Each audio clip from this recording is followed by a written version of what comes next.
आप सभी को जय मसीह की द बाइबल पोर्शन में आपका स्वागत है। हमारा आज का वचन है 2 शमूएल 11वां अध्याय वचन 1 से 13। फिर जिस समय राजा लोग युद्ध करने को निकला करते हैं, उस समय अर्थात वर्ष के आरंभ में दाऊद ने योआब को और उसके संग अपने सेवकों और समस्त इस्राएलियों को भेजा, और उन्होंने अम्मोनियों का नाश किया और रब्बा नगर को घेर लिया। परंतु दाऊद यरूशलेम में रह गया।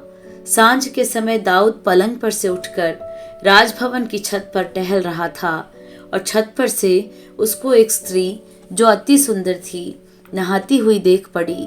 जब दाऊद ने भेजकर उस स्त्री को पुछवाया, तब किसी ने कहा, क्या यह एलियाम की बेटी और हित्ती ऊरिय्याह की पत्नी बेतशेबा नहीं है? तब दाऊद ने दूत भेजकर उसे बुलवा लिया, और वह दाऊद के पास आई और वह उसके साथ सोया। वह तो ऋतु से शुद्ध हो गई थी। तब वह अपने घर लौट गई और वह स्त्री गर्भवती हुई। तब दाऊद के पास कहला भेजा कि मुझे गर्भ है। तब दाऊद ने योआब के पास कहला भेजा, हित्ती ऊरिय्याह को मेरे पास भेज। तब योआब ने ऊरिय्याह को दाऊद के पास भेज दिया। जब ऊरिय्याह उसके पास आया, तब दाऊद ने उससे योआब और सेना का कुशल क्षेम और युद्ध का हाल पूछा। तब दाऊद ने ऊरिय्याह से कहा, अपने घर जाकर अपने पांव धो। और ऊरिय्याह राजभवन से निकला, और उसके पीछे राजा के पास से कुछ इनाम भेजा गया।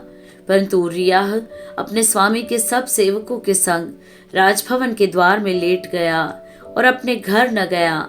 जब दाऊद को यह समाचार मिला, ऊरिय्याह अपने घर नहीं गया। तब दाऊद ने ऊरिय्याह से कहा, क्या तू यात्रा करके नहीं आया? तो अपने घर क्यों नहीं गया?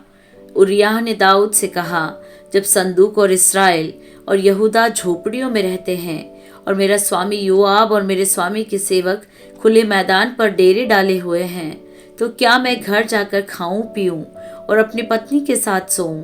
तेरे जीवन की शपथ और तेरे प्राण की शपथ कि मैं ऐसा काम नहीं करने का।